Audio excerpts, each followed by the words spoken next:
Yo guys, balik lagi sama Fendi, si Turjupu. Wah, akhirnya gue kedatangan HP flagship lagi nih guys. Kali ini dari Sony. Apa itu? Yes, ini dia Xperia One Mark III.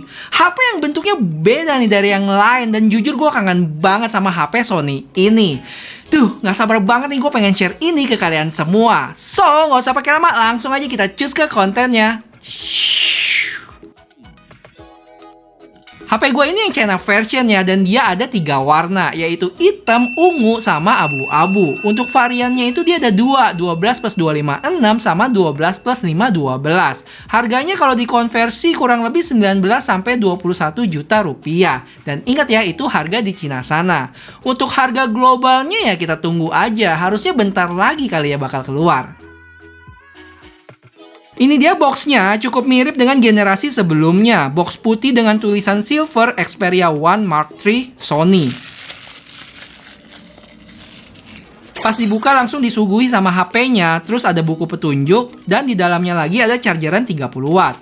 Habis itu ada kabel USB-C ke USB-C juga. Langsung aja kita ke HP-nya itu sendiri, dan cukup unik ya dibungkus plastik gitu.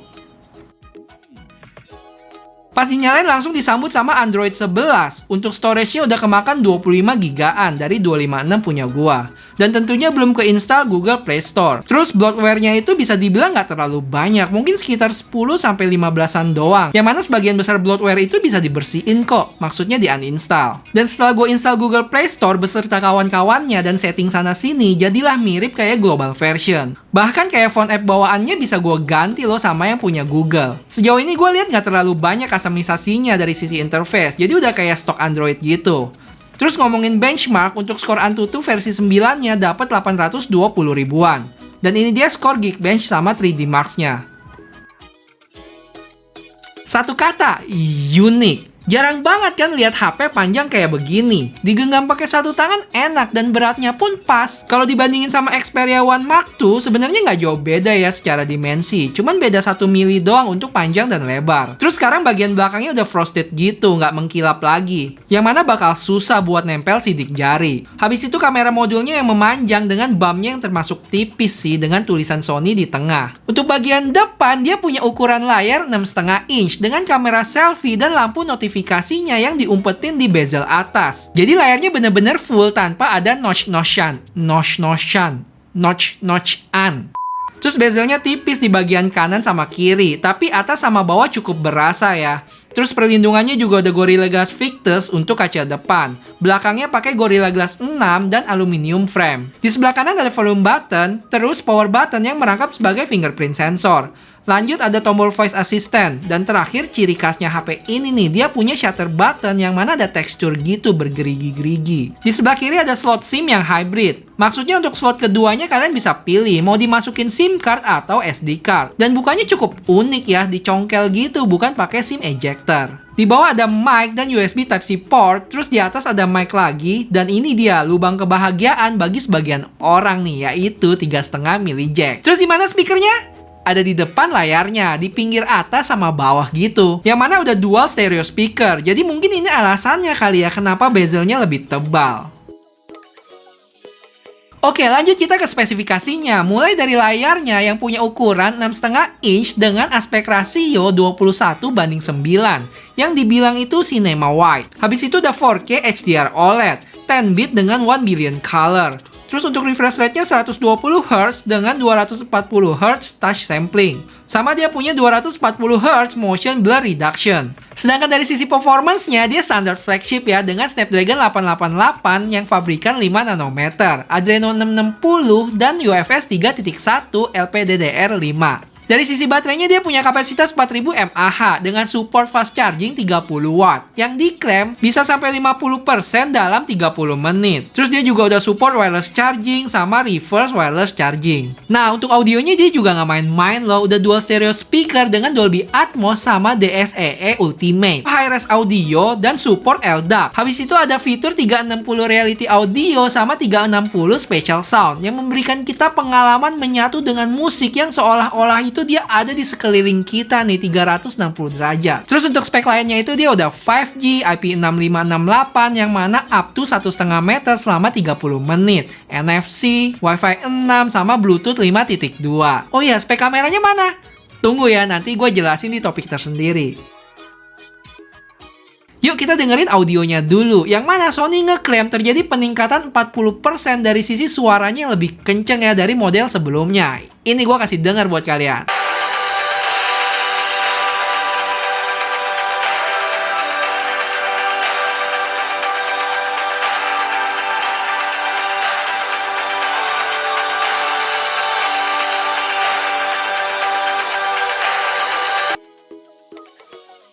Terus untuk pengalaman gamingnya, gue sempat coba main Genshin Impact dengan settingan mentok 60 fps. Dan jujur cukup panas sih main di HP ini. Gue main sekitar 10 menitan lebih, suhunya ada di sekitar 47-48 derajat. Frame drop ada sesekali, tapi hitungannya masih oke. Dan kalau dilihat dari grafik FPS-nya cukup bergejolak di sini.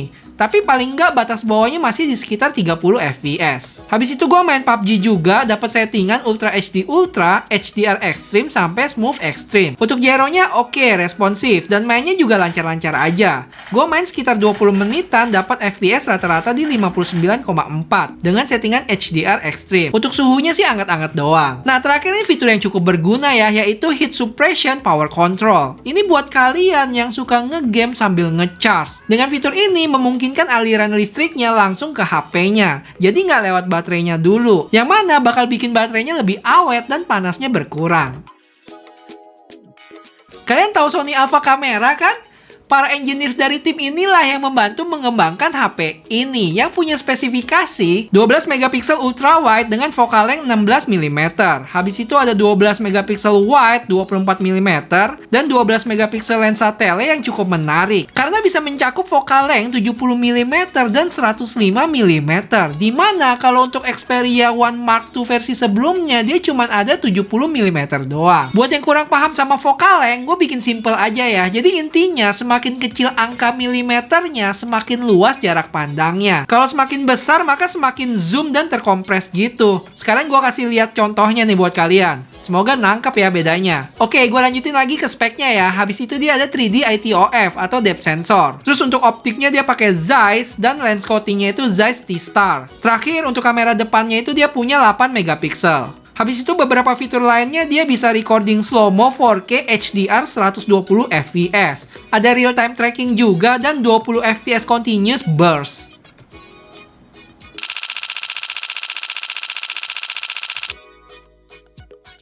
Jadi seingat gua dulu, untuk Xperia One Mark II, untuk fotonya itu dia dibagi jadi 2 app ya. Yang pertama default app, dan yang kedua itu Photo Pro. Nah, untuk di Xperia One Mark III ini, dia ternyata digabungin jadi satu app loh. Kalau kalian lihat di menu utama ini, ada namanya Basic. Inilah yang mirip kayak default app-nya dengan berbagai menunya sendiri di sebelah sini. Yang mana beda banget dengan yang Auto, P, S, M, sama MR. Pertanyaan kalian selanjutnya pasti ini deh. Apaan tuh MR? Itu adalah memory call, yang mana settingan kalian bisa disimpan di sana. Sisanya sama sih tampilannya, mirip kayak kamera Sony pada umumnya. Misalnya ada settingan shutter speed, ISO, focus, exposure, dan lain sebagainya. Oh ya, kita balik lagi ke mode basic. Jadi sama kayak default app, di sini kita bisa buat foto atau video. Untuk video maksimum di 4K 30 fps ya, kamera belakang. Dan kamera depannya itu cuma Full HD 30 fps aja. Kalau untuk yang 4K 120 fps itu sebenarnya cuma ada di Cinema Pro, yaitu aplikasi Pro-nya buat bikin video. Yang mana cukup rame ya tampilannya. Ada resolusi, terus look, itu kayak filter ya, FPS, lens yang dipakai, ISO, white balance, shutter, fokus, dan lain sebagainya. Mungkin untuk detailnya gue bakal bahas di video selanjutnya kali ya. Coba kalian bantuin gue komen dong apa aja yang pengen gue jelasin ntar.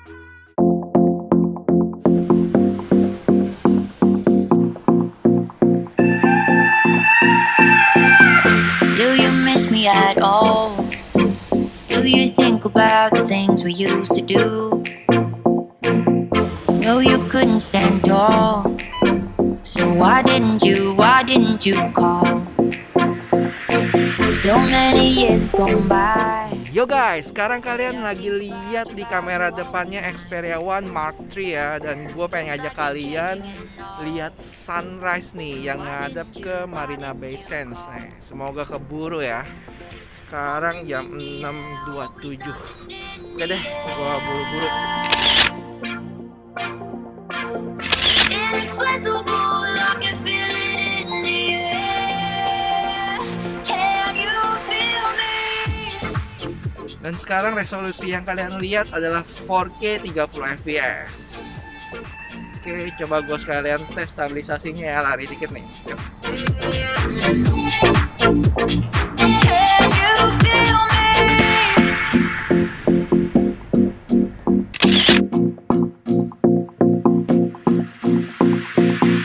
Do you miss me at all? Ya guys, sayang sekali cuacanya mendung tuh, mataharinya nggak mau nongol. Kurang beruntung saudara-saudara. Ya udahlah, kayaknya gue mulai cari lagi sampel foto sama video dari kamera HP ini nih. Oke, cus. Looks like you're changing and all.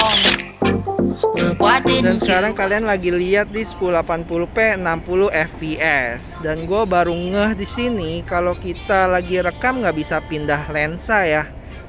Yang ada sekarang ini cuma digital zoom doang. Jadi masih di stop dulu baru bisa ganti lensa. Oke, lanjut. Oke guys, sekarang lagi di 4K pakai lensa dengan focal length-nya yang 105 nih. Agak geter ya di sini ya. Gue coba zoom lagi, mentok di 12,5.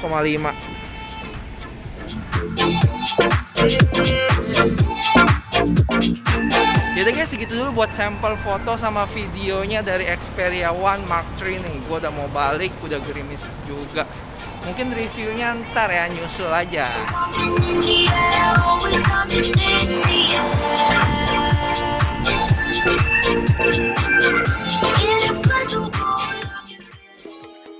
Habis ini para Sony fanboy pasti mulai teror gua nih. Bang, tolong titip Xperia-nya dong. Aduh, maaf banget ya, gua nggak sempet nih. Tapi gue bisa rekomendasiin kalian buat DM IG sg.chipshop. Kalian bisa DM miminnya buat just tipin Xperia One Mark III. Untuk sekarang sih baru ada yang China versionnya ya. Tapi saat global version di Singapura nanti keluar juga bisa di just tipin kok. Kalian pantengin aja terus IG-nya. Pertanyaannya aman atau enggak? Emailnya gimana?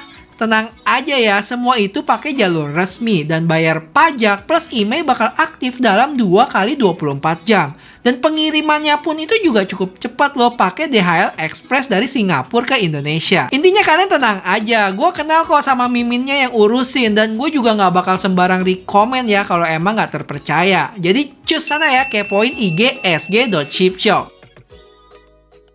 Jadi guys, segitu dulu videonya. Kalau kalian ngerasa video ini bermanfaat, boleh bantu buat melestarikan channel ini supaya lebih berkembang lagi ya. Dengan cara like, share, dan subscribe buat yang belum. Serius, minta bantuannya ya semua. Thank you. Oh ya, kabarin juga apa lagi yang kalian mau lihat dari HP ini. Ditunggu ya komen kalian. Sampai ketemu di video selanjutnya. Bye-bye.